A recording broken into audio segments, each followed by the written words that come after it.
आतंकवाद पर चर्चा। इंडेक्स कम्युनिकेशन के विवेक सेठी के नेतृत्व में आतंकवाद का निकट भविष्य में चुनौती और निदान विषय पर सामूहिक परिचर्चा का आयोजन। मालिक कहा बात बा पलटू, कुछ कहेगा बा का? अरे बोला ना, का बात बा?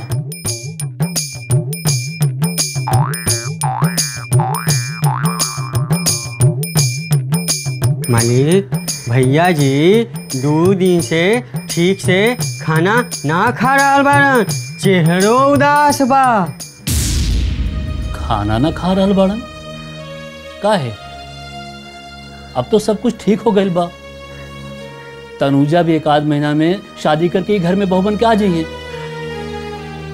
फिर ये उदासी काहे खातिर? हम ना जानी मालिक, हमसे कहले रहन कि ये बात बाबूजी के पता चल जाए तो हमके उल्टा लटकाए दिहन। ठीक बात तू जा। बाकी मालिक रउआ भैया जी से ये ना बताई कि ई कंप्लान हम लिखौले बानी। ठीक बा, हम ना कहब। तू जाके अपन काम करा, जन ला। जी मालिक। जा। अरे राज बेटा, जल्दी में बड़ा का? ना बाबूजी। बैठी बेटा, तोरा से कुछ जरूरी बात करेगा बा, शादी के बारे में। जी बोले। का बात बा बेटा? तू इस शादी से खुश नहीं के? तनुजा से कोनो बात हो गई बा का? ना बाबूजी, बात तो ना भाई। बाकी हम अकेले में तनुजा से कुछ बात करे के चाहता नहीं। तो हमें प्रॉब्लम का बा? चल जा विक्रमगंज और कर ला बात। ना बाबूजी, वही जा बात ना कर पाए। कहे कि तनुजा वही जा दुबक के रहेली, खुल ना पावेली। तो का करे चाहता रहा? बोला, हम बंदोबस्त कर दे। रउआ कुछ ना कर पाए बाबूजी, जे करे के बा हमरे करे के पड़ी। ठीक बा बेटा, बाकी का हम जान सकीले? ऐसा कौन सा बात हो गई जो तनुजा के साथ बात करे की जरूरत महसूस हो रहा बा? बाबूजी ना जाने हमके ऐसा काहे लग रहा बा कि शायद तनुजा हमसे शादी खातिर तैयार नहीं थी।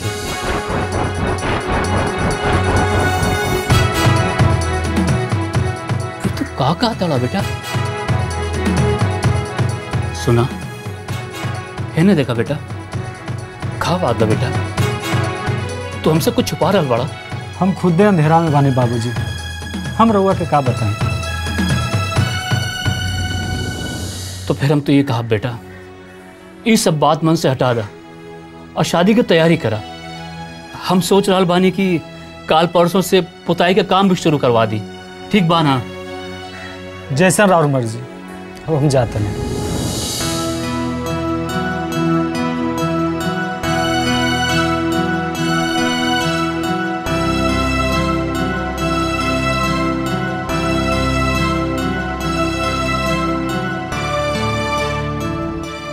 मिल के बारे में हमरा से बात करे के कोनो मतलब नहीं खे। जे कुछ भी बात करे के बा रउआ हमार मैनेजर DS राय से चाहे शंकर से बात करी। हाँ, वो लोग जो फैसला करलन हम कागज पर दस्तखत कर दीला, कैसे कि हम अपना पावर ऑफ अटर्नी शंकर के दे चुकल बानी। ठीक बा, रखा तनी। प्रणाम। बाबूजी, हम कुछ कहे के चाहता नहीं। तोहरा लोग के बात और वादा सुन के अब हम थाक चुकल बानी। अब कुछ कहे सुने की जरूरत नहीं है। बाबूजी, हम जाना तानी हमरे खातिर रउआ के बहुत शर्मिंदा होके के पड़ेला। हम बहुत नालायक बेटा ही बाबूजी।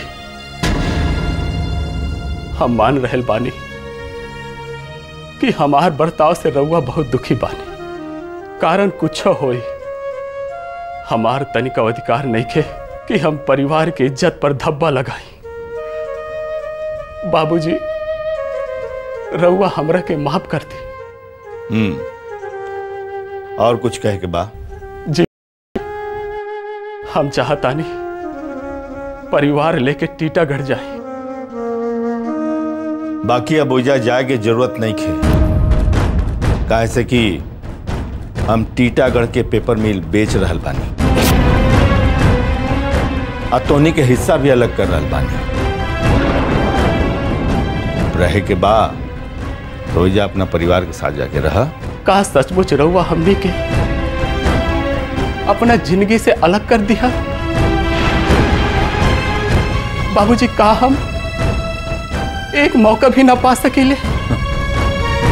ई जे तू अपना आप के बदल के हमरा के सम्मान देबा, एकरा बदले में तो हमरा कुछ न कुछ मुआवजा देभी के न पड़ी बेटा। बोला का चाहिए?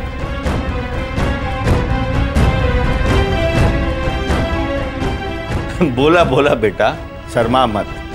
बाबूजी, सारिका के केहू किडनैप कर ले बाड़े।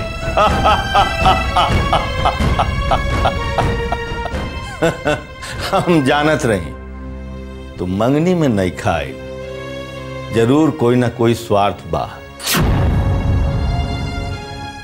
और केहू के किडनैप से हमार का संबंध बा? हमार गलती के सजा केहू और भुगती, ये हम नहीं खींच चाहत बाबूजी। तका तू यही कहल चाहता रहा कि किडनैप हम करवैनी? हाँ बाबूजी, चाहे जे करवैले होई, बाकी हम जाना तानी अगर रउआ चाहब तो जरूर छूट जाए बाबूजी।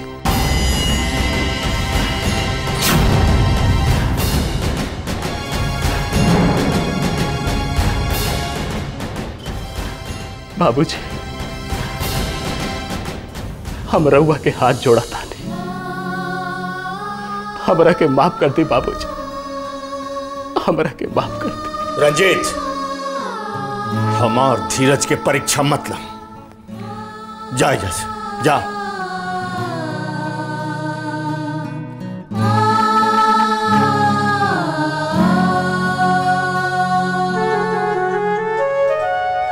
ई रंजीत ई सब का कहत रहे? ठकुराइन, इस सब बात पर ध्यान देवे के जरूरत नहीं खे। ई किडनैप के बारे में ठकुराइन, ढेर आगरा हमरा पसंद नहीं खे। जाई।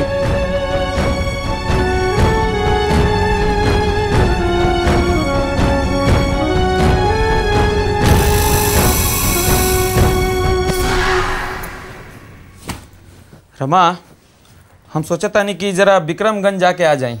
मतलब बिना बुलाए रघुआ चल जाए ससुराल? अब ए में कौन सा पहाड़ टूट पड़ी? शादी से पहले भी तो हम विक्रमगंज गई रहनी।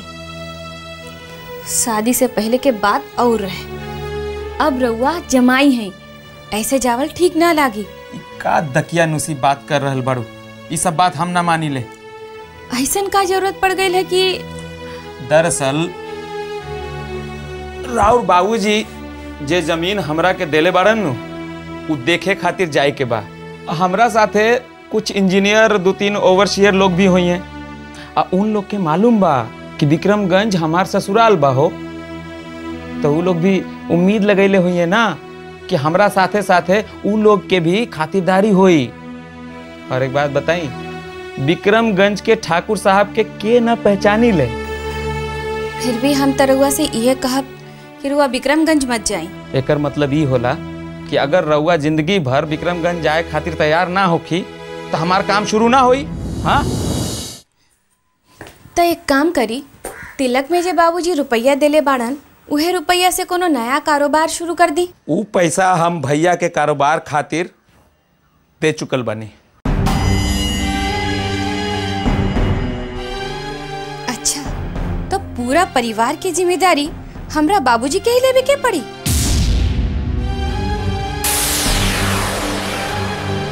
रमा जी, राउर जबान बहुत ज्यादा चले लागल बा। का करी विजय जी, अब बर्दाश्त नहीं हो। जब इंसान अपन सम्मान खुदे खोबे खातिर तैयार हो जाए तो कोई का करी बताई?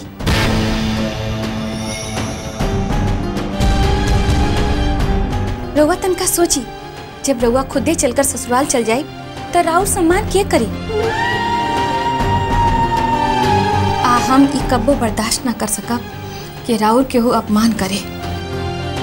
ये तो बड़ी टेटिया बाड़ी, कैसे हूँ करके न जाए खातिर तैयार हो रहल बाड़ी, न जाए दे रहल बाड़ी। कोई और रास्ता अपनाए के पड़ी।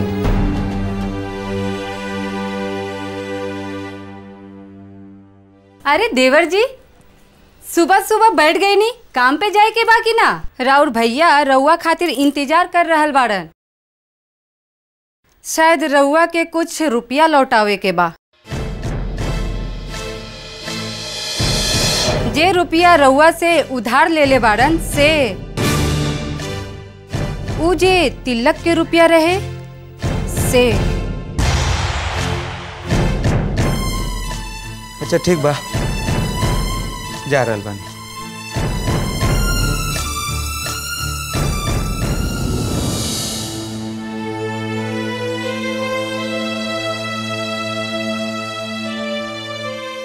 रमा, देवर जी के दिमाग तनका गरम बा, लेकिन साथे साथे तूहू अपन माथा गरम रखबू तो कैसे काम चली बहिन। थोड़ा सा तो ठंडा दिमाग से काम लेवे के पड़ी ना। दीदी हम तो ऐसा कुछो ना कहनी, बाकी उनका के अपन इज्जत के ख्याल तो खुदे रखे के पड़ी ना। जब तक हमरा मायके से केहू विदाई करावे ना आई तब तक वो ओइजा कैसे जा सकेलन। बात तो तू ठीक कहा तारू, बाकी इतना दिन हो गए, अरे केहू के तो ओइजा से आवे के चाहिए ना। बाकी पता ना तू काहे अपन जीत पे अड़ल बाड़ू जे ना लौटबू विक्रमगंज। देखा रमा, हम ही नहीं जानत कि तोहार नाराजगी हमनी पर बा कि तोहर परिवार पर। जे भी कारण होई खुल के कहला से ही ना उस समस्या के समाधान हो सकेला। समस्या के समाधान हमरे हाथ में नहीं खी, राउर देवर जी के हाथ में बा।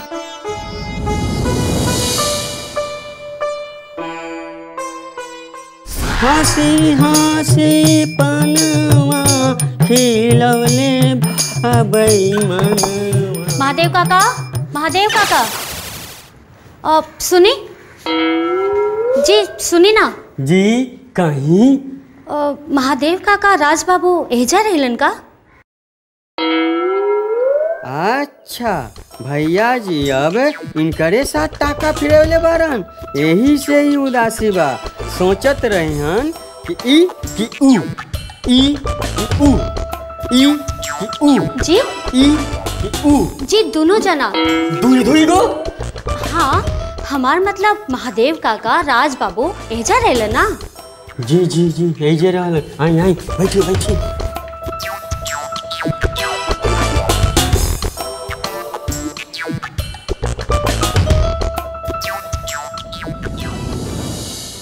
अरे पलटू, ओइजा काहे खड़ा बाड़ा? मालिक। अरे सुमन बेटी, अचानक ही आ गइलू। खुश रहा बेटी, खुश रहा बेटी। बैठा बैठा बैठा। राज बाबू कहीं नजर ना आ रहे? थोड़ा देर पहले काम से बाहर गए बाड़न। कोनो काम रहेगा उनका संग? हाँ, ना ना माने। अच्छा रुका रुका। ए पलटू। जी मालिक। तने चाय लेके आवा। जी। हाँ बोला बेटी। का बात बा बेटी? हम सोच रहे बानी कि कैसे कही, बाकी बतावल भी जरूरी बा, कहे कि 3 जिंदगी के सवाल है। देखा बेटी, तोहरा के जौन कुछ कहे के बा कह दा, कहे कि हम जाना तानी तू फालतू बात करे वाली लड़की ना बाड़ू। चाचा जी, हम जे कुछ भी कहब बहुत धीरज से रवा के सुने के पड़ी और यकीन करे के पड़ी। देखी ये बात तो हमके पहले चाचा जी से मतलब तनुजा के बाबूजी से कहे के चाहत रही, बाकी हिम्मत ना जुटा पौनी। हमके लगा था कि चाचा जी से ज़्यादा हिम्मत रवा में बा, यही से। अरे बेटी अब कह भी दा। अब तनुजा और राज बाबू के ब्याह ना हो सकेला। मतलब? तनुजा के ब्याह हो चुकल बा।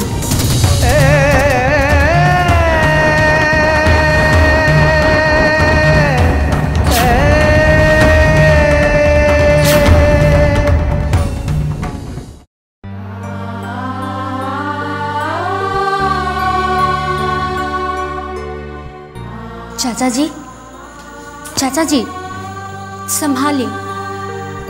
हम जाना तनी ये खबर रवा खातिर कितना बड़ा धक्का बा, बाकी इस सच बा। हम अपना से और राज से ज़्यादा मास्टर साहब के बारे में सोच रहल बानी। का पता वही सदमा बर्दाश्त कर सकी हैं कि ना। हम जाना तानी ई बर्दाश्त करे की ताकत चाचा जी में ना बा। ऊपर से बुआ तो चाचा चाची के एको करम ना छोड़ी। अकी बेटी ये बतावा ये सब भइल कैसे? हमके तनुजा जी कहले रही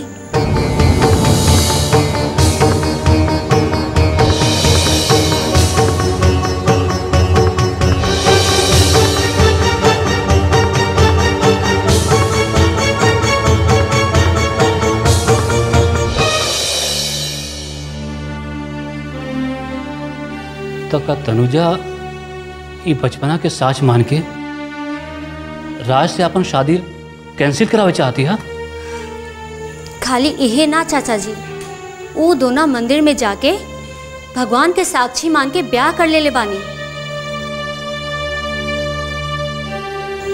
और तनुजा तो एक सांस्कारिक और धार्मिक लय की बाड़ी, वो इस सब के बड़ा ही संजीदगी से ले बाड़ी। अब दूसरा ब्याह राज बाबू के साथ करे के मतलब होला धोखा। ये धोखा पूरा समाज के साथ, राज बाबू और विक्की बाबू के साथ, अपने आप के साथ। अब रवा ही बताई कि का करे के चाहिए।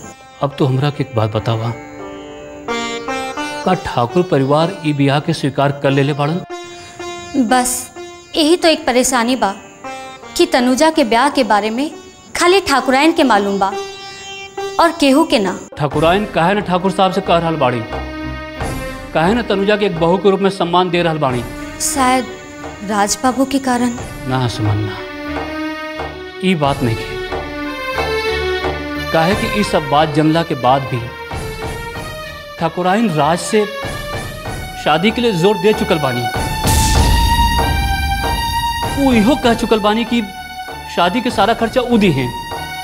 एकर मतलब ये भैल कि ई शादी के जितना अहमियत तनुजा दे रहल बाड़ी, ठाकुराइन ना दे रहल बानी। कुल मिला के बात ये भैल कि ठाकुर परिवार तनुजा के एक बहू के रूप में कबहू न स्वीकार करी। तो फिर का हुई चाचा जी? बेटी, तनुजा एक समझदार लड़की बाड़ी और फैसला के हम स्वीकार कर रहल बानी। करा के लेके हमारा मन में चिंता जरूर हुई, बाकी वर्मा जी के लेके समस्या जरूर हुई। अब रवा के ही कुछ करे के पड़ी चाचा जी, हमसे तो पार ना लगी। ठीक बा बेटी, अब तो कुछ न कहा। हम देखा था नहीं कि कैसे कहल जाए। ना तो तनुजा बेटी के माफ न कर सकी हैं।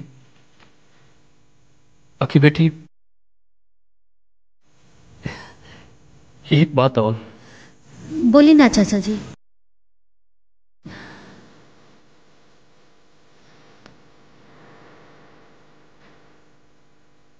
बेटी ये बात के जिक्र राज बेटा से न करिए, काहे कि ये सदमा ओकरा लिए कम नहीं खे। समय देख कर हम खुद का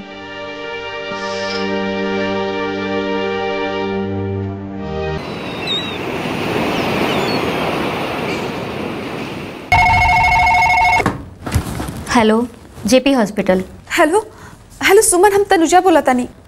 तनु, का बात बा अचानक? सुमन, तू हमरा से एक बार मिला, हम बहुत मुसीबत में बानी। का बात बा, खोल के बोला ना। ना, हम अभी ना कह सकब, बस तू हमरा से मिला प्लीज सुमन। अच्छा ठीक बा, हम 1-2 दिन में समय निकाल के मिले के कोशिश करब। बाकी हम एक बात बता देतानी, हम महादेव चाचा से मिल चुकल बानी। का कहलूं उनका से? जब मिला तब बताई। तू जल्दी आवा सुमन, देर मत करी है। अच्छा ठीक बा, हम रखा तनी। ठीक। का बात बा? हमरा के देख के घबराए के जरूरत नहीं खे। ऐसे ही तो पहले से ही बहुत परेशान बारू। का बात बा बोला? ना कुछ ना बड़की भौजी। कुछो ना? तो तू अपन उ नर्स दोस्त के कहाँ बुलाओ तरू? का बात बा तनुजा? खोल के बोला। कहता रहल बानी कुछ ना।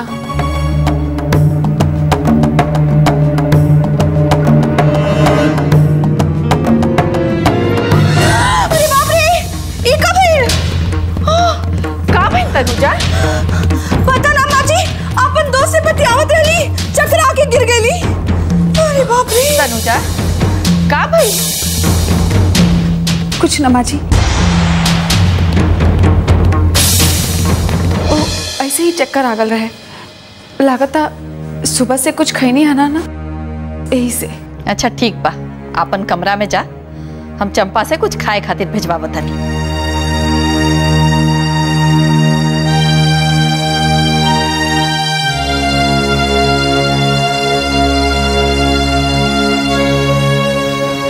माँ जी, हमरा लागत है ना ये लड़की बीमार पड़ गई बिया।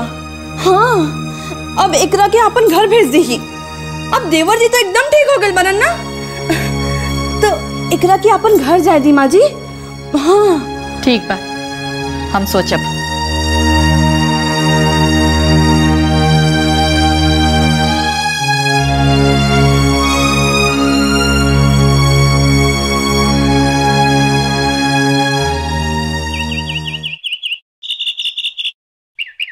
पलटू, ए पलटुआ, अरे कहाँ मर गए रे? जी मालिक। ला एक रखा हुआ। अरे राज बेटा, तू एजा बैठल बाड़ा, बहुत अच्छा भइल।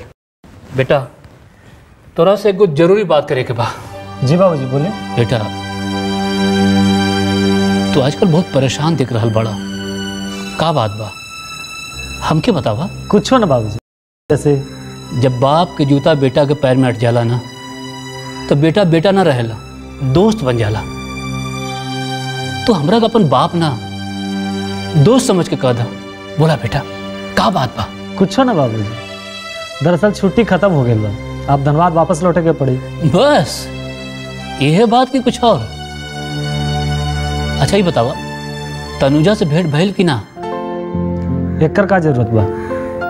लागत अबले तनुजा के बारे में राज के मालूम नहीं के।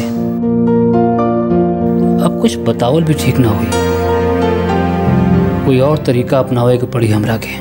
बाबूजी कारोबार नाराज हो गई नहीं हमरा पर? अरे ना बेटा, बेटा हम सोच रहा बानी ना होता तू अब जाकर ऑफिस ज्वाइन कर ला। जब तनुजा आ जाई शादी के दिन तो हम तोहरा के खबर कर दे। ठीक बा बाबूजी। भैया जी राव नाम से चिट्ठी आयल बा। हमरा नाम से? लगातार धनबाद से आ गई बा। देखा बेटा देखा।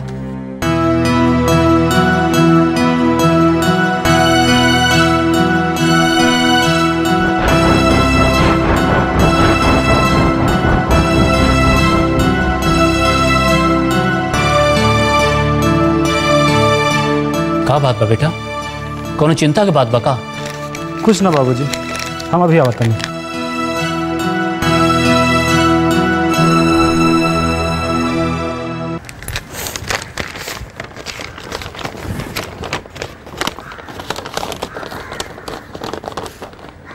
प्रिया राज, हम रउआ के अपन सबसे करीबी दोस्त अहितैषी मानी ले, यही से लिखे के हिम्मत कर रहा बानी।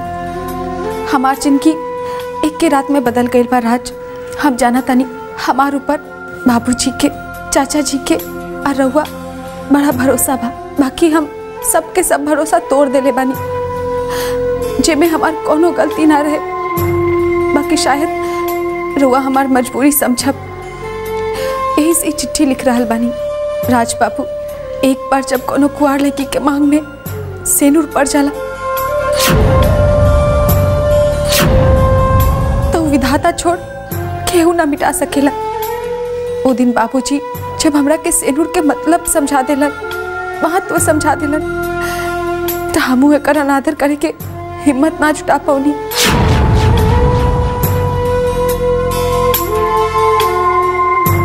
फिर एक दिन जब विक्की बाबू बुखार में तड़पत रहलन तब बहुत ठंडा लगा था परी।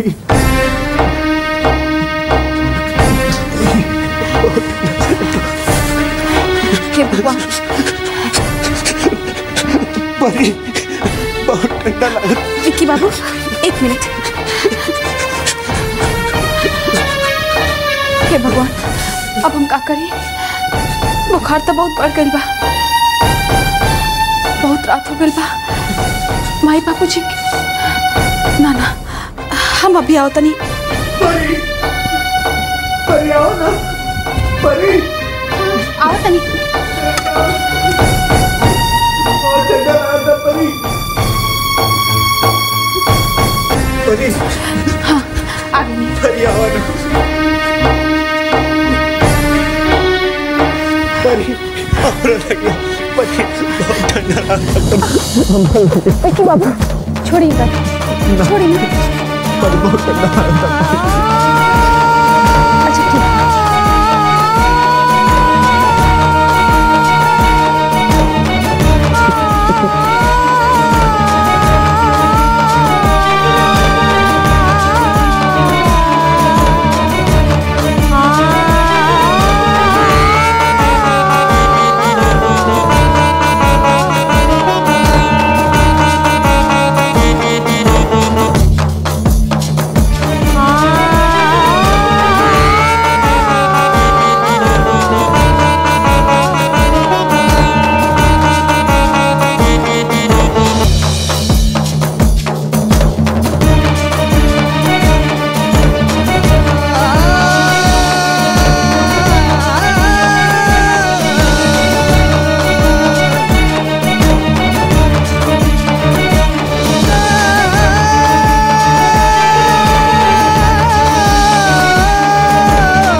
क्या बात है बेटा?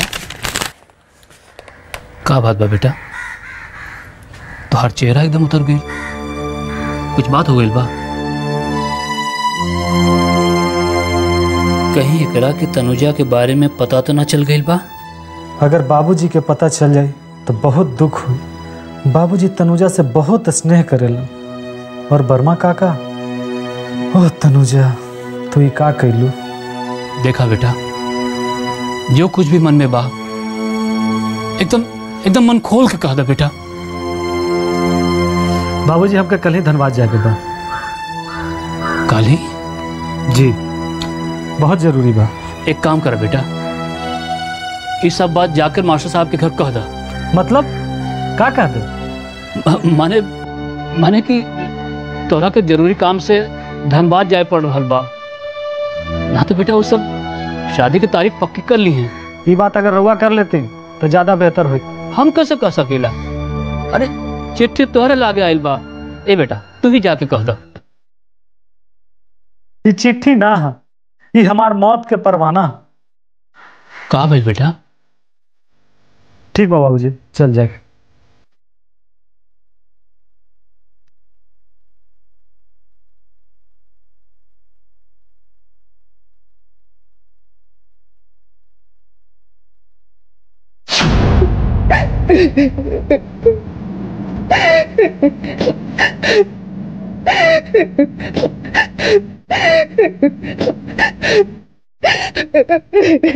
तनुजा,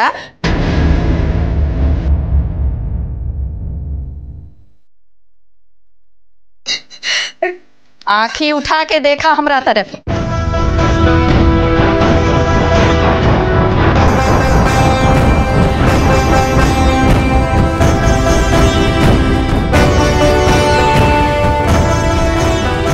तू का कैलू रे करम चली? अपन इतना बड़का नुकसान कर ले लू। अब तो तू कहे के ना रह जी। भाई भाई भाई भाई हमके अपना चरण में जगह दे दी। भाई हमरा एहसान कभी ना भूला। हम का करब रे बेटी? ठाकुर साहब हमार बात कबो ना मानिया। अब तो मामला और बिगड़ गई बा।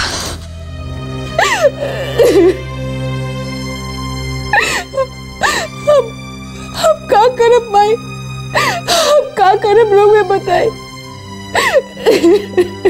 जौन कुछ भी भइल रहे वो तोहनिए के गलती से भइल रहे। अब ई मत कहिया कि ई में तोहार कोनो गलती नहीं के। माई राउर बेटा हमार पति है, कोनो गैर नहीं कर। अब तो तोहरा कैसा हुई घर छोड़े के पड़ी। बाद में हम देखब कि हम का कर सके। बाकी हम हालत में कहाँ जाए माई?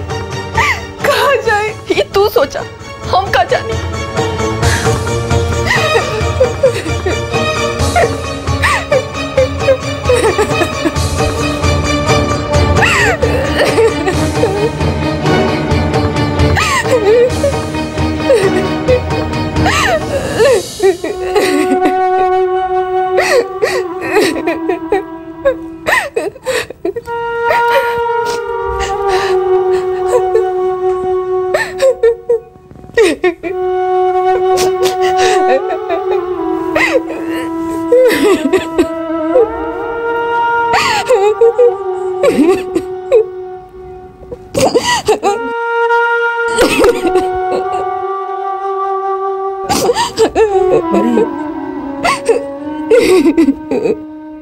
परी परी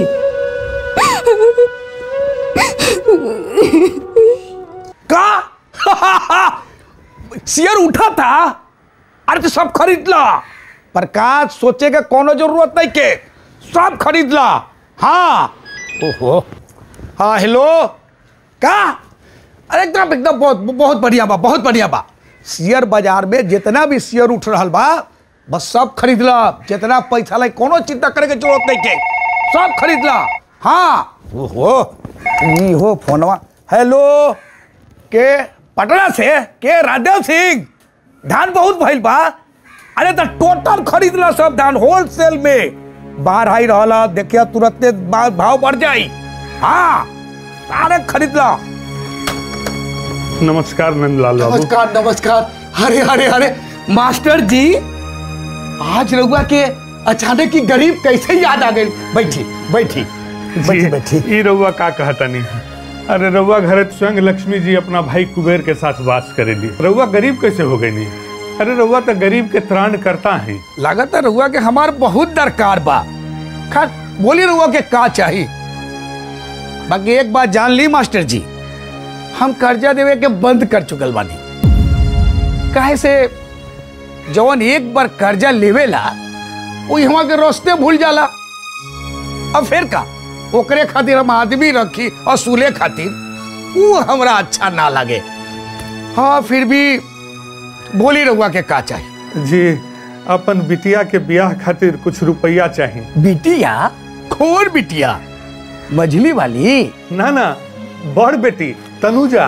तनुजा? अरे वह जो विक्रमगंज के ठाकुर सूरज प्रताप सिंह के यहाँ रहतिया? जी हाँ वही। ओकर बियाह तय हो गई बा? के करता? और वो तो बहुत बदनाम हो गई बिया। नंदलाल बाबू रउआ हमार बेटी के अपमान कर रहा बनी। अरे भाई हम कहा जानी, लोग कहेलन तो हमरा पता चलल। और ऐसे भी वो लंगरू लाला हमरे सारू बारन।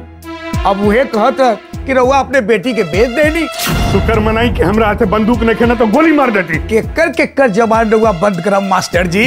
हाँ ऐसे में और बेटिया बहुत बदनाम हो गई बिया। पर ऐसे भी कोनो बेवकूफ फंस रहल बा तो कर तुरंत से तुरंत ब्याह कर देवे के चाहिए। बोली कितना रकम चाहिए? बोली।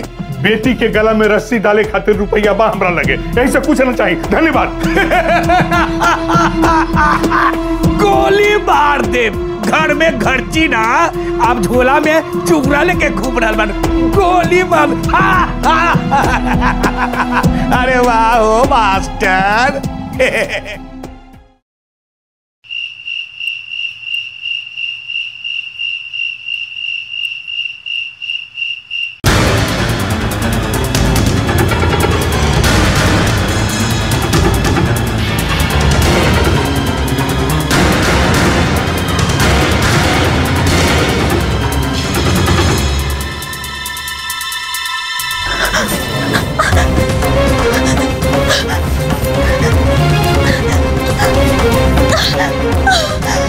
बचावा, हमरा के कोई बचावा।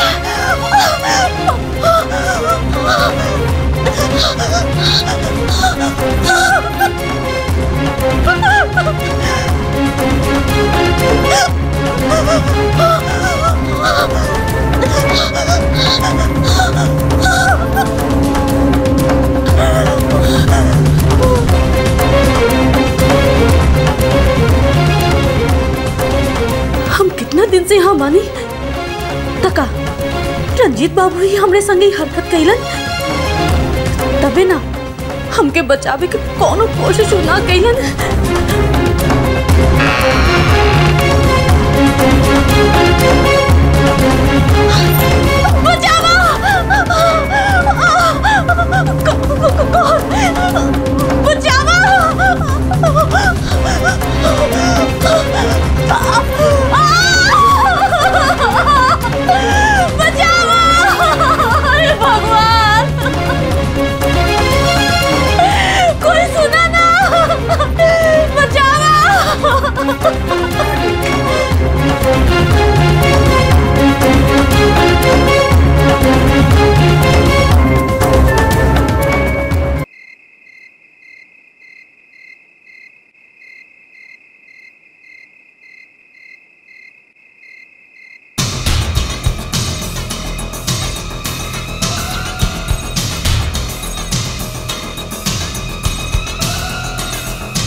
चिल्लौला से कोनो फायदा ना होखी। तोहर आवाज सुने वाला एहिजा केहू ना बा।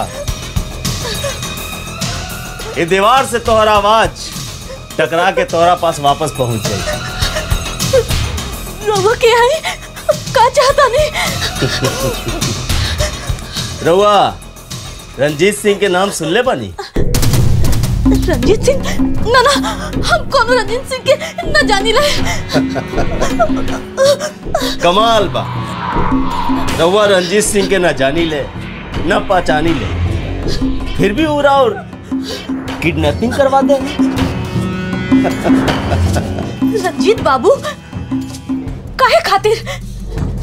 शायद उनकरा रउआ से परेशानी हो रहल बा, उरा और से पीछा छोड़ावल चाहता रहा। अच्छा, वो कैसे? देखिए, एक गोली सिर पर मारेला काफी बा। वैसे ही पिस्तौल भी उनकर बा, गोली भी उनकर बा, खाली चलावे वाला हाथ हमर बा।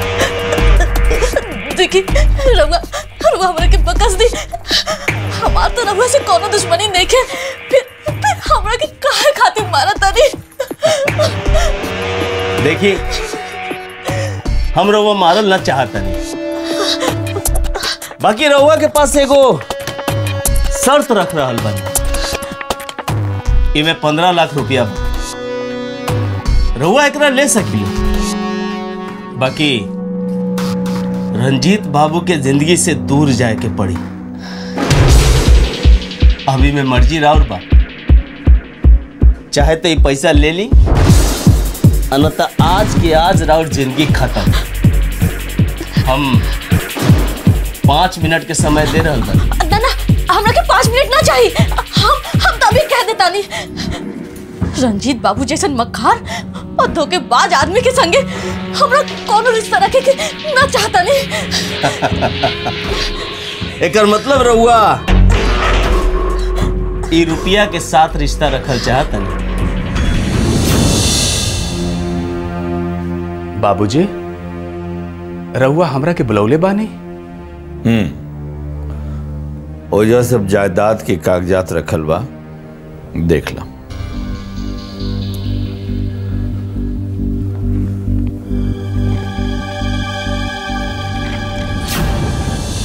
तो चली, रहुआ चले के तैयारी करी।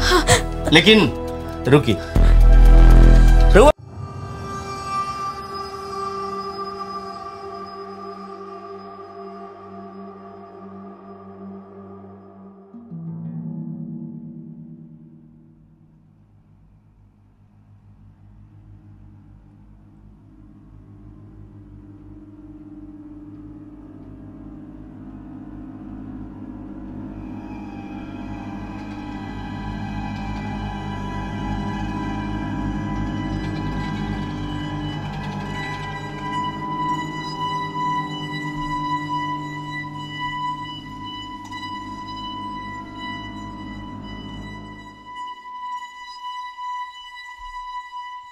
जी जैसन रउआ चाहत रहनी हो गए।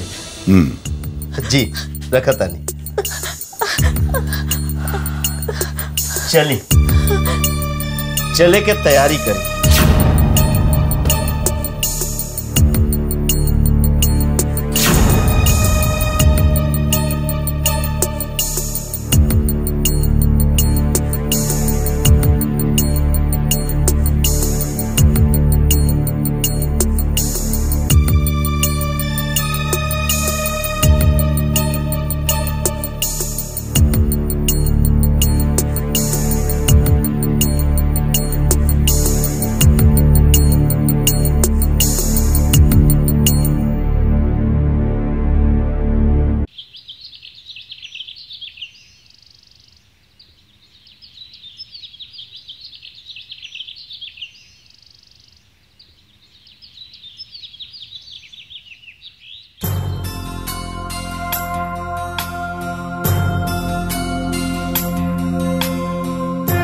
जब रहुआ के पैसा के का करे, बेटी के दूसरा के घर में काम करे खातिर भेजले बारे। आँखी के ऑपरेशन करा लेला अस्पताल में जाके, खाली हमरे के धोखा देकर खतारा। तनुजा ऊपर क्या तो हो गई बा, और वो तो बहुत बदनाम हो गई बिया। अरे भाई हम कहाँ जानी, लोग कहेलन तो हमरा पता चलल, और ऐसे भी वो लंगरू लाला हमरे सारू बारन। अब वह कहत कि रउआ अपने बेटी के बेच देनी। केकर जबान रउआ बंद करम मास्टर जी। हाँ ऐसे में और बेटिया बहुत बदनाम हो गई बिया, और ऐसे भी कोनो बेवकूफ फंस रहल बा तो कर तुरंत से तुरंत ब्याह कर देवे के चाहिए। लोग कहेलन हमरा पता चल अपने बेटी के बेच देनी।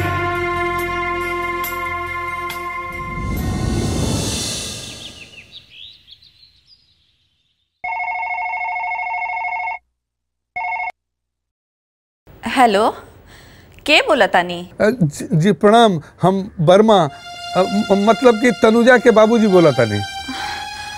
अच्छा अच्छा प्रणाम, हम ठाकुराइन हैं, अभी बुला देता नहीं तनुजा के। जी एकर कोनो जरूरत नहीं है, हम रउवे लोग संगे बात करे चाहतनी।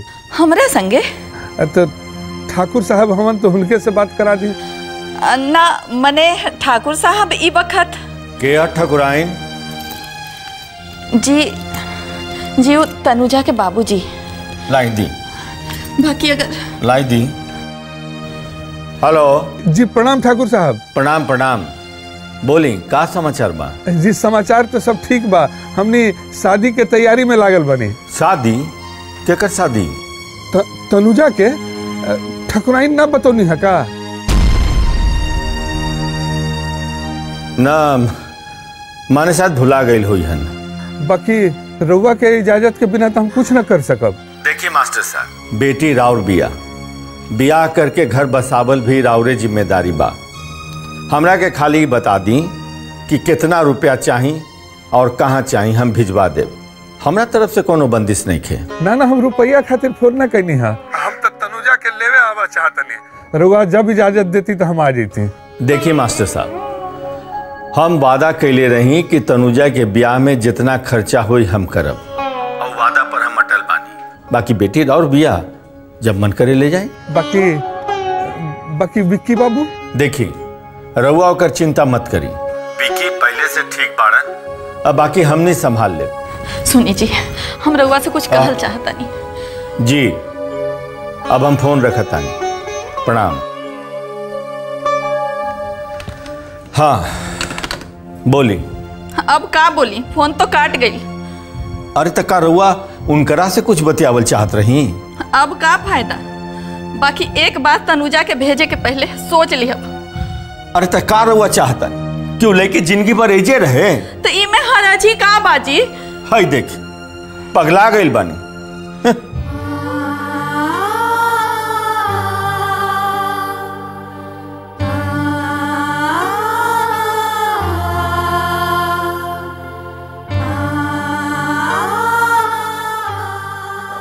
तू सुता अभी सुता ना ना हम माई के बुलाओ तनी। रवा कहीं मत जाई, यहीं बैठी। ना तू सुता ना, हम माई के बुलाओ तनी। ना हम ना सुतब। ना सुता। रो बैठी ना। हमरा पास बैठी। अच्छा। सुनी, रउआ हमरा से बहुत प्यार करी लेना। बहुत बहुत प्यार करेनी हम तारा से। अगर हम अपन घरे चल जाए तो का रउआ हमरा बगैर रह ले? ना ना, तू हमरा के छोड़ के कबो मत जइया। बाकी अगर हमार घर वालन आके हमरा के ले जइहन तो हमके तो जाए के पड़ी ना। ना ना, कहीं ना, ना ना ना, कहीं ना, ना जाएगा पड़ी। ना ना ना। विक्की बाबू, शांत हो जाए विक्की बाबू। रउआ के हमार क्रिया ऐसा कोनो हरकत मत करी। शांत हो जाए।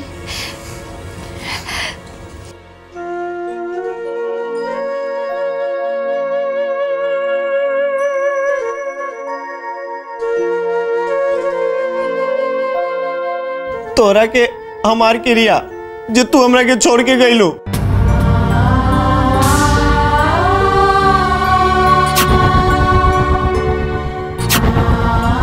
विक्की बाबू, ऐसा ना कहे के चाहिए।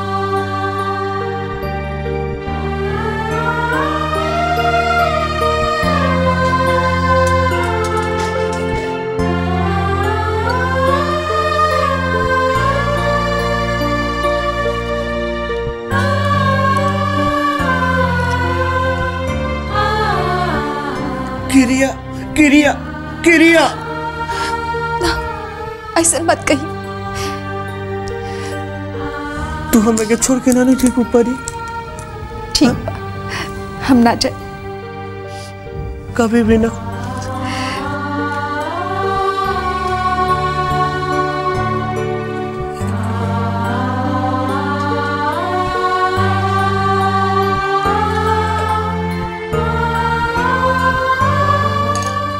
मत रो पर। हाँ ठीक से वैसे ही वो देख लिया, वो साफ कर दा। आ ई देखा तो चंपा कितना गंदा बा, ठीक से एकरा धो दा। माँ जी अब ई घर रह लायक नहीं खे, हम कह देते नहीं। हाँ उहे तो हमहू कहता नहीं चंपा से। देखा तो चारों तरफ इतना गंदगी, साफ करावे के जरूरत पड़ी दुल्हन।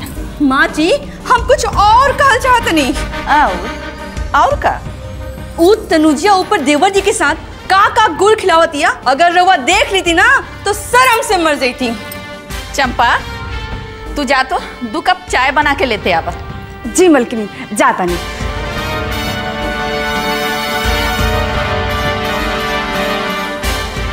आज तो रवा जैसे नौकरानी के हटा देनी, लेकिन वो दिन दूर नहीं खे जब घर के एक एक लोग के पता चली वो दोनों के करतूत। अब बस करा दुल्हन, तू तो हर एक बातें के लेके बतंगड़ बनावे में एकदम माहिर पड़ू। माँ जी हम रउआ ने आंख में पट्टी बांध के तो ना बैठ सकीला ना। अरे घर में एक जवान लड़का लड़की दिन में चिपका चिपकी और का ना करी। दुल्हन तू भूल रहल बाड़ू कि केकरा संगे बतिया रहल बाड़ू। आपन जवान पे थोड़ा लगाम दा। लेकिन माँ जी रउआ के कुछ ना कुछ तो करे के पड़ी। अरे वो लड़की घर के माहौल खराब कर दी। हम तो यहाँ तक सुननी हाँ कि वो देवर जी से कहत रहे कि सुनी हमरा के वो घर से निकाली ना तो रउआ बवाल खड़ा कर दे। हम हाँ हमरा के जाए मत दे। हम सोची माँ जी सोची। अच्छा और का समझात रहेली? पता ना, एकरा बात तो हम भाग गई नहीं वजह से।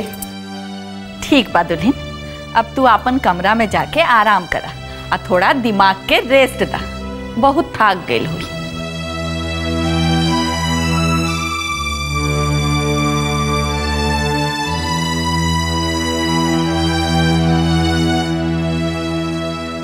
अब तो तनुजा के रोकल बहुत जरूरी हो गई बा। अरे अनुजा अभी ले तो काम ना भइल। अरे जल्दी जल्दी हाथ चलाओ, कितना काम पड़ल बा। बस हो गए माई।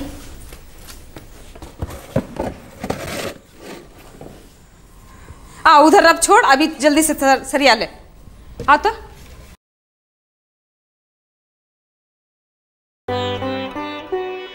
अरे चाची प्रणाम। अरे राज बबुआ बैठा बैठा। तनुजा के बाबूजी कहत रहन तोरा से बहुत जरूरी काम बा। बैठा ना। ठीक। हम आओ तनी चाय लेके। अरे हो जा ना, यहाँ कुर्सी पे बैठी जीजा जी। का अब हम जीजा जी कह सकिले ना? अनुजा बस बस अब लड़के नैसन शर्मावल बंद करी। ई छुटकी और अनुभव नहीं खे लौकत? हाँ, छुटकी के स्कूल में आज टेस्ट बा। अनुभव कोचिंग क्लास ज्वाइन करे बारा। इहे से दोनों आज गायब बा। हमनी के घर के सारा काम करे के पड़ल बा। काहे खातिर ही सब कर रहल बाड़ू? ज्यादा बनी मत। जेकर शादी होश नहीं खे और पड़ोसियन के नींद नहीं खे। अच्छा, अब हम बाद में आए। अरे नाना बाबूजी होते ही होयन। अनुजा, तनुजा से तारा कुछ बात भइला कि ना? नाता कौन मामले में? यही हमरा संगे बियाह के बारे में। अरे अभी ले तन्नू के माई चाय नाश्ता कुछ नहीं खिदेले बनी। ए अनुजा, तनी जाके देखा तो चाय के का भइल। जी बाबूजी।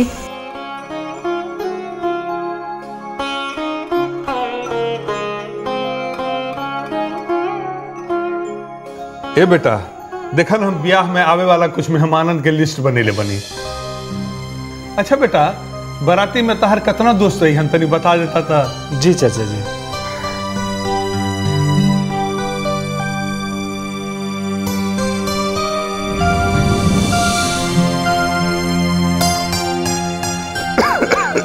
अरे का भाई चाचा जी, राव तबीयत ठीक नहीं है का?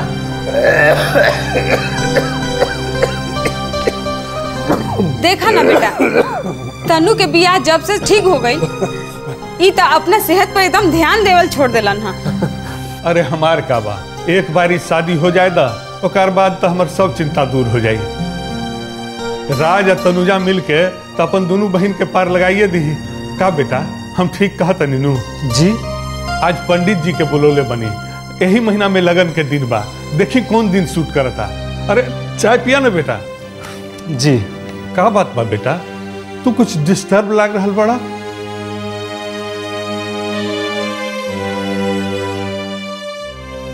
ई तारा हाथ में का बा? जी जी कुछो ना। अगर इनकरा के तनुजा के बारे में पता हो जाए तो ये तना बचे। ना ना, बतावल ठीक ना हुई। का बात बा बेटा, तू जरूर कुछ परेशान बड़ा, खुल के कहा ना। ना चाचा जी, कोई बात नहीं है। बात ही बा कि हमारी छुट्टी खत्म हो गई है और धनबाद जाल भी बहुत जरूरी बा, यही से। बैठा बैठा बैठा बैठा। तू कहा तो बेटा हम शादी के तारीख और इन्हें खिसका दिए। जी ना, पहले तनुजा के लौटे दे।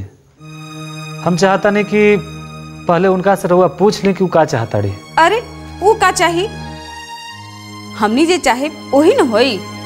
बेटा तू का चाहता रहा बतावा। हम चाहता नहीं कि कुछ दिन और इंतजार कर लेवल जाए। कितना दिन? यही कोई 1-2 महीना और। बेटा कहीं ऐसा तो ना कि तू बाद में शादी से इनकार कर देबा? चाचा जी, तनुजा से शादी से हम इनकार कैसे कर सकब? बाकी वो अगर ना ना बेटा, वो तो हमरा खातिर अपना आप के गिरवी बना देले बड़ी। बाकी ठाकुर साहबा ठाकुराइन तो दया के सागर बाड़न, ओकर सब कर्ज माफ कर देले बाड़न। और हमरा कहत रहलन कि शादी में कितना खर्च हुई वो हमरा से ले ली। अच्छा चाचा जी, हाँ हम चले के चाहब।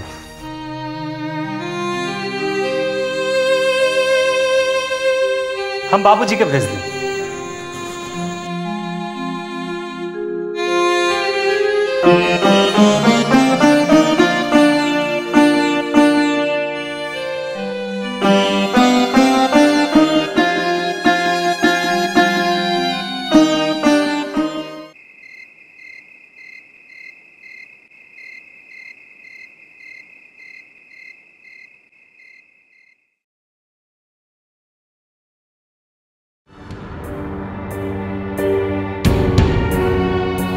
पिंकी बबू आजकल नीचे आए लगल बारन, उनकर हालत पहले से ठीक हो गई बा। तो हमने के सोच रही जा कि कहा ना हमनियों के ऊपर चढ़कर उनकर दिल बहला के कोशिश करी जा।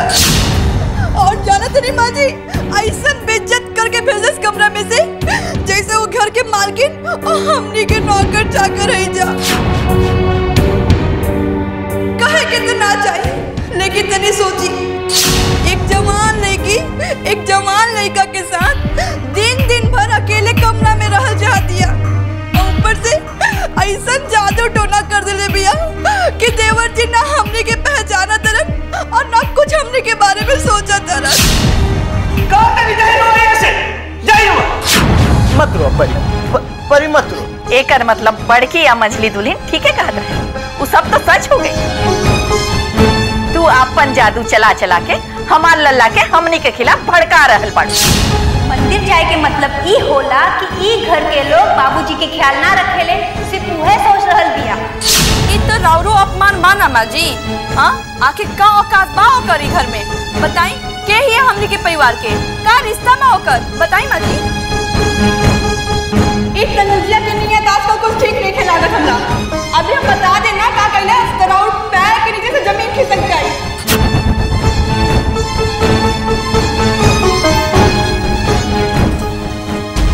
माँ जी रुआ अभी तक ले जगले बानी? तू जा चंपा, हम सो जाए। जी माँ जी।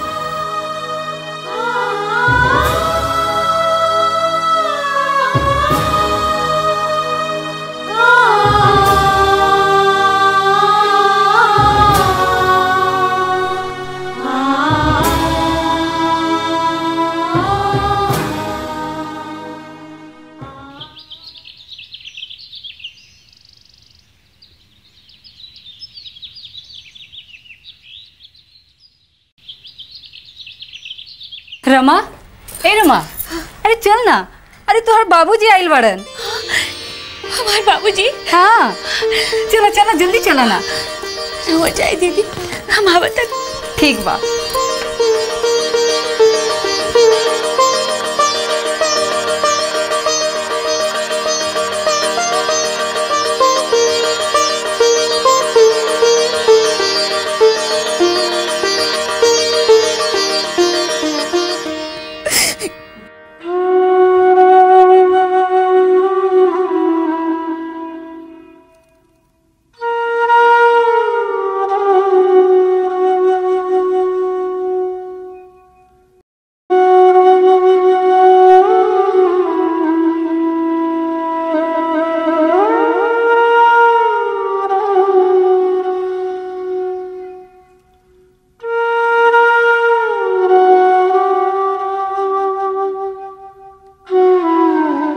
रमा, अरे तू अभी तक ऐजे बाड़ू, चलो ना चल।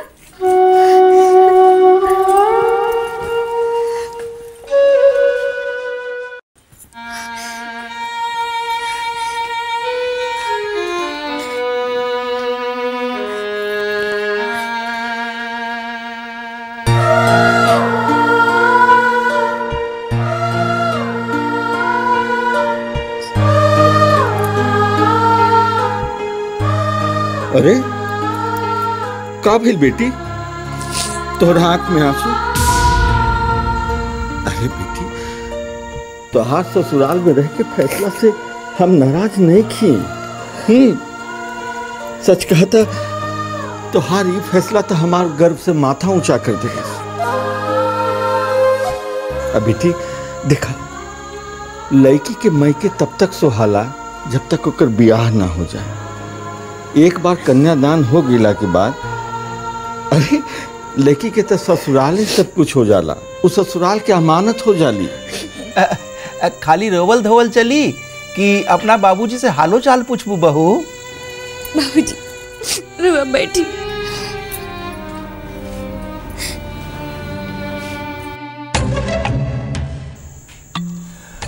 अचानक राउर आगमन हमको समझ ली ना। बेटी दामाद के विदाई करावे खातिर रहनी हाँ, तो पहले खबर कर देवे के चाहत रहे नु।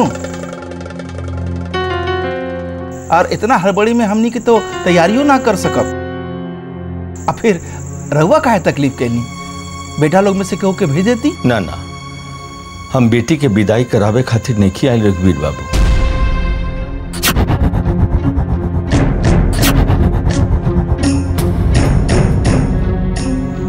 हमरा तो अपना बेटी के फैसला बढ़िया लागल। अब अपना बेटी के फैसला के हम अनादर तो ना कर सकीले।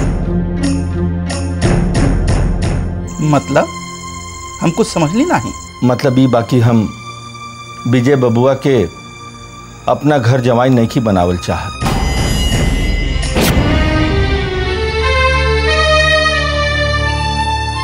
घबराए के कोनो जरूरत नहीं है। हम अपना वादा पूरा करब। हमार जायदाद के 1/4 हिस्सा रमा बेटी और विजय बबुआ के बाद। रघुवीर बाबू, अगर हम विजय बबुआ के कुछ दी तो रउआ बुरा तो ना मानब ना? ना ना ठाकुर साहब, कैसन बात करत हैं रउआ? विजय कहे कि तो राउर दामाद बा, लेकिन आपके पिताजी से ज्यादा मानेला।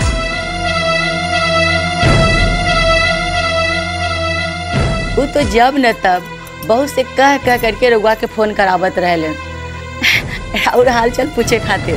हम जाना तानी समझी, यही से तो हम अपना आँखी बंद होके के पहले अपना जायदाद के सारा हिस्सा भाई और बहन के बीच में बराबर बराबर बांट देनी है। पता न इनकर भाई लोग इनका के दिहन की ना। इला बेटी, इमें सब कुछ हम तोहरा नामे कर देनी है। ला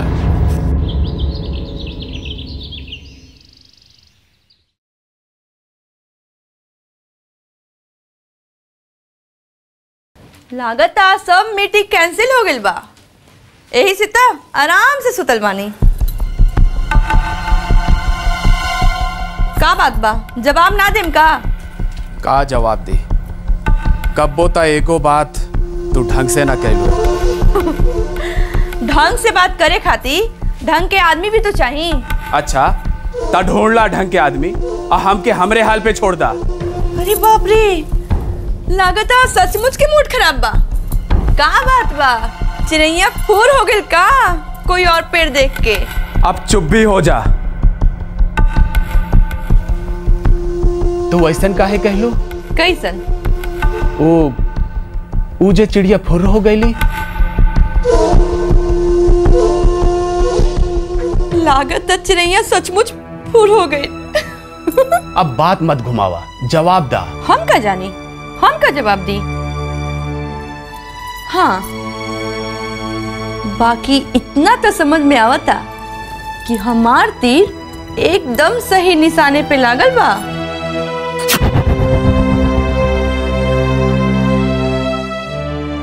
का भाई, सब जोश खत्म हो गई का?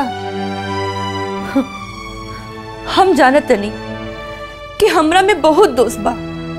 हम झगड़ालू बानी, घमंडी बानी, मुफट बानी और तो और बांझो तो बानी।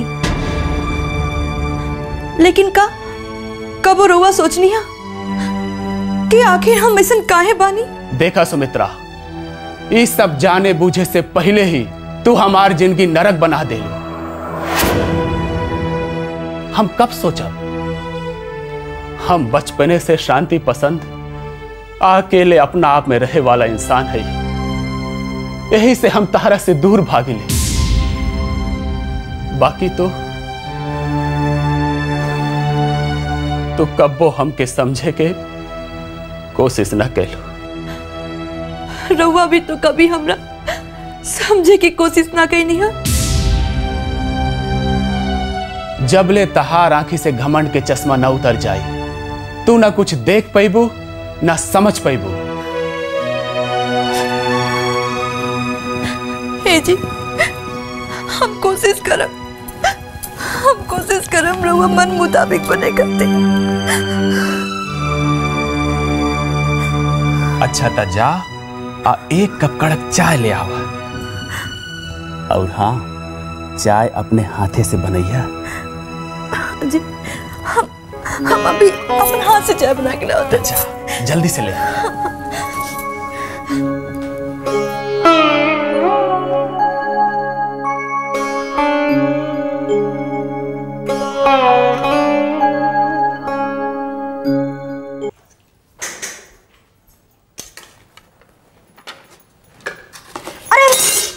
महाराज जी क्या करता नहीं? दिखाई नहीं के देत खाना बना बता नहीं तो तरकारी में चीनी डाल के।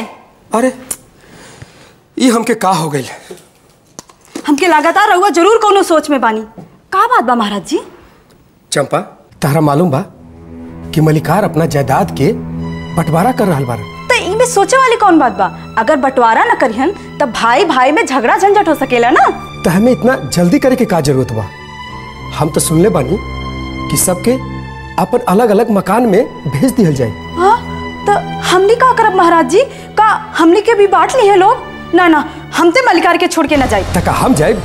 देखी हमके तो डर बा, मछली भौजी हमके जरूर कही है उनके साथ जाए खातिर। हाँ हो सकेला, चच्चा बच्चा वाला बात बा। अब तू समझा। महाराज जी, महाराज जी हमरा के चीनी दूध चायपत्ती जल्दी ला के दी। भौजी चाय पिए के बाद कहीं बना दे बतानी। ना ना ना, चाय तो हम अपना हाथ से बनाई, बस रहो सामान ला के दी। अरे मुंह का देखा तनी, जाई ना जल्दी ला के दी सामान। हाय ले चीनी। हाँ चायपत्ती, हाय ले भौजी चायपत्ती, हाय ले ये छन्ना और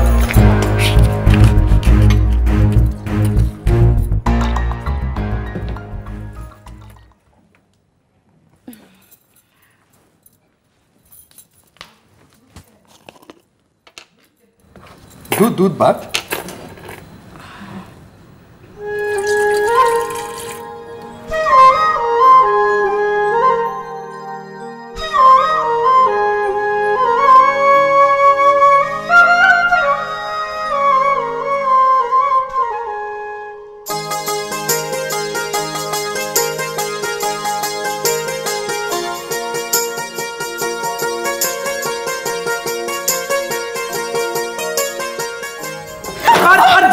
जल गई ना, हम कहत रहे कि हम बना के देवता नहीं। भौजी रहुआ कहियो किचन में काम करनी है, ला जल गए हाथ। महाराज जी रहुआ जानते नहीं, आग में तपला के बाद ना सोना में और चमक आ जाला। आए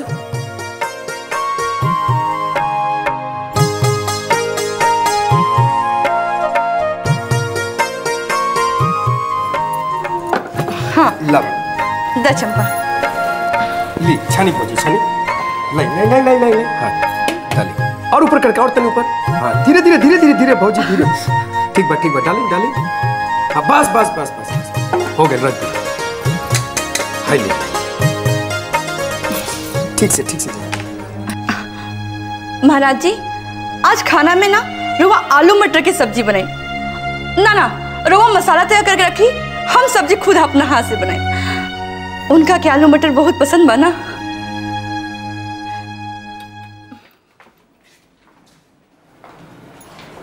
ई का भैल महाराज जी, ई सपना बा की हकीकत?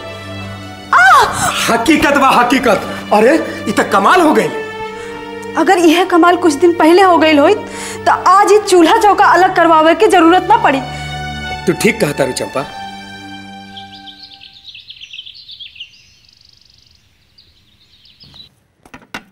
अरे रुआ आ गई नहीं? पंडित जी इतना देर से बैठल बैठल अभी तुरंत गईलन है का? हाँ चल गईलन? हाँ हला भैया चाय ला। अरे हम का कही, हमरा तनी रुपया जुगाड़ करे में देरी हो गई। धल एकरा के का भैया घर के फिर गिरवी रख देनी का? आई पैसा कहाँ से आयल है? अरे ना डराई के बात नहीं है। तहरा लोग के सर से छत ना छीनब हम। अरे एक बार जोन गलती तहरा ब्याह में हो गई है वो गलती अब ना दोहराई। तो कहाँ मिलली रुपया? हेडमास्टर साहब के पास से। हम उनका के कहले रहनी कि जब तन्नू के ब्याह तय हुई त उनका हमरा के कुछ मदद करे पड़ी। ये बात उनका आज ले याद रहे।